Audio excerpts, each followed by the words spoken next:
Esther, chapitre 6.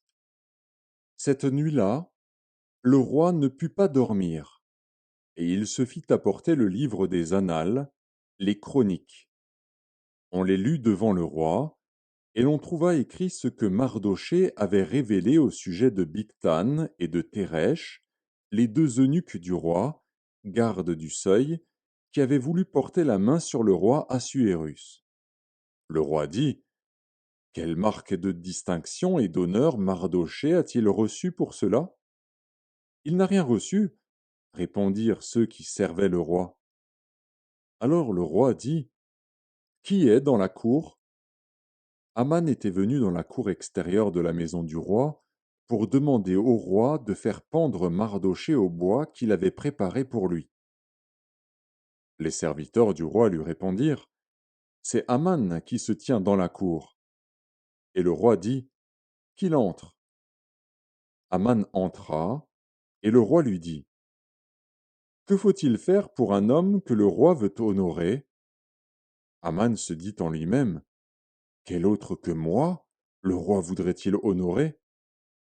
Et Aman répondit au roi: Pour un homme que le roi veut honorer, il faut prendre le vêtement royal dont le roi se couvre, et le cheval que le roi monte et sur la tête duquel se pose une couronne royale.